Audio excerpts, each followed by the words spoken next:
ఉంటుంది. కానీ గతంలో రావణాసురుని కూడా హీరోయిక్గా చూపించారు కదా సార్, అప్పుడు లేని ప్రాబ్లం ఇప్పుడు కర్ణుడి విషయంలో ఎందుకు? అప్పుడు లేదంటే అప్పుడు కూడా ఉంది. అప్పుడు ఆ సినిమా రాసింది ఇప్పుడు దానవీర సూరకర్ణ సినిమా రాసింది, తర్వాత రావణాసురుడిని ఇవన్నీ రాసింది కమ్యూనిస్టులు రాశారు. ఎన్టీ రామారావు గారు ఏం చేసేవారు,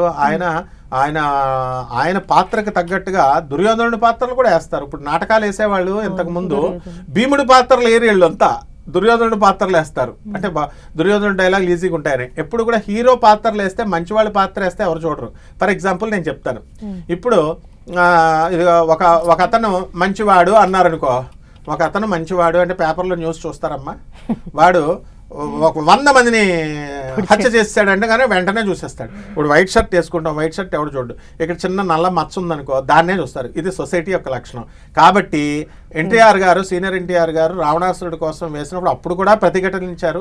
అందరూ నిర్మాతలు, ఆయన కొలీగ్స్ అంతా, నీ క్యారెక్టర్ బాబు, నువ్వు ఆ రావణాసురుడి పాత్ర, కేచకుడి పాత్ర ఏంటి, ఇవి వేస్తే నీ ఇమేజ్ డ్యామేజ్ అవుతాయి బాబు, నువ్వు హీరోగా ఇంకా ఎదగాల్సినాడు, నువ్వు విశ్వవిఖ్యాత నటసార్వభౌముడు కావాలని అప్పుడు చెప్పారు. కానీ ఎన్టీఆర్కి ఏంటంటే ఎన్టీఆర్కి బ్యాలెన్స్ తెలుసు, ఏ పాత్రను ఎలా చేయాలో. అందుకని ఆయన తన ఇమేజ్ని కాపాడుకుంటూ యాంటీ హీరోస్ పాత్రలు, విలన్ పాత్రలు వేసుకున్నా తన ఇమేజ్కి ఎక్కడా కూడా డ్యామేజ్ కాకుండా చాలా జాగ్రత్తలు తీసుకుని పాత్రలు రాయించుకున్నాడు అనమాట. అయినప్పటికీ కూడా ఆయన ఆ చెడ్డ పాత్రలు వేసిన ప్రభావం ఆయన ఆఖరి దశలో ఆయన లైఫ్లో చూపించింది. ఎప్పుడు కూడా చెడ్డ పాత్రలు వేయకూడదు. చెడ్డ పాత్రలు వేయడం వల్ల ఎప్పుడు కూడా హీరోయిక్ పాత్రలు మరి ఆ బ్యాలెన్స్ జరిగింది ఎన్టీఆర్ విషయంలో. ఎందువల్లంటే రాముడు కృష్ణుడు పాత్రలు వేసినప్పుడు ఆయన నేల మీద పడుకునేవాడు, ఎనిమి తినేవాడు కాదు, ఉపవాసం చేసేవాడు, అంత భక్తిపరుడు. బ్యాలెన్స్ చేశాడు ఆయన. విలన్స్ పాత్రలు వేసినప్పుడు చేసిన పాపం ఆయన లాస్ట్ లైఫ్లో పాపం ఆయన సీఎం పోస్ట్ పోవడము, చెప్పులేసి అందరూ విసరడము, ఎమ్మెల్యేలు, లక్ష్మీభారత్ వచ్చిన తర్వాత పదవి చ్యుతుడు అవ్వడము, భంగపాటు, ఇవన్నీ ఆ పాత్రలు వేసిన దాని ఫలితమే అనమాట. ఓకే. సో సార్, దుర్యోధనుడు చేసే అధర్మాలను సహాయం చేస్తున్నందుకు కర్ణుడు ఇది బ్యాలెన్స్ చేయడానికి దాన ధర్మాలు చేస్తూ ఉండేవారు అని అంటారు. అది ఎంతవరకు నిజం సార్?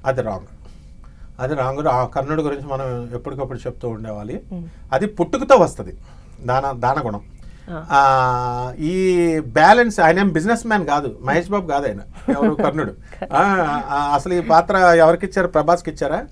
బిజినెస్ మ్యాన్ అయితే ఈ పాత్ర ఇదైతే మహేష్ బాబుకి ఇవ్వాలి. ఎందుకంటే ఆయన ఏంటంటే కర్ణుడు ఆయన సహజంగా ఎవరొచ్చి అడిగితే ఇన్స్టింక్ట్ ఇచ్చేస్తాడు. అతను ఎందుకు చెడ్డవాళ్లతో దోస్తానా చేశాడు అంటే రాధేయ ఇన్ఫీరియారిటీ కాంప్లెక్స్. అతన్ని రాధేయ కుమారుడు సోతపుత్రుడు అంటూ అవమానిస్తూ చిన్నప్పటి నుంచి అవమానించారు ఆయన్ని. తర్వాత నువ్వు బ్రాహ్మణుడు కాదు, నీకు విద్యలు నేర్పం అంటూ అవమానించారు. ప్రతికూల వాతావరణాల్లో పెరిగాడు ఆయన.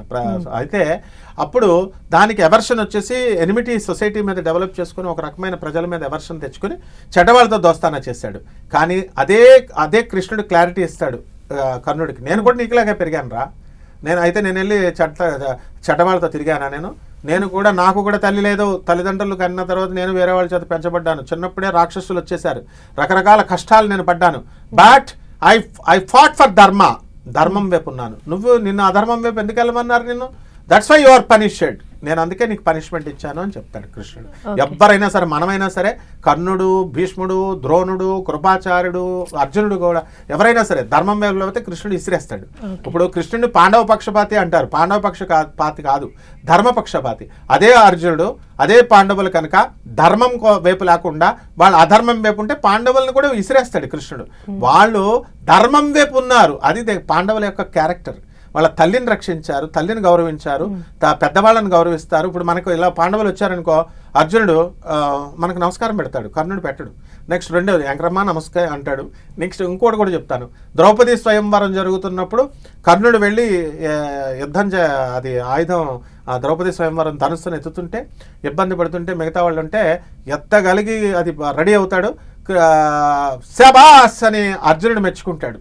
అర్జునుడి దగ్గర గొప్ప గుణం ఉంది, అప్రిసియేషన్ గుణం ఉంది. సమఉజ్జి అయినా సరే తను చేసుకోవాలనుకున్న ద్రౌపది వెళ్ళిపోతుందని కూడా కుళ్ళు కూడా లేదు. పదే పని నాకు రాసిపెట్టుంటే నాకు వస్తుంది విధి, నా ధర్మాన్ని నమ్ముకుంటానని మెచ్చుకున్నాడు. కానీ కర్ణుడు ఎప్పుడు కూడా అర్జునుడిని మెచ్చుకోవాలి. అర్జునుని యొక్క ఆ వీరత్వాన్ని ఎంతసేపు అర్జున్ చంపేస్తా నా మెయిన్ ఎనిమి. అరే ఎనిమిటీ ఎవరి కర్రకు నిప్పు ఉంటే వాళ్ళే కాలిపోతారు. అలాగా కర్ణుల్లో పెరిగినటువంటి ఆ నిప్పు ఆ యొక్క ఇది అతనే కాలిపోయాడు.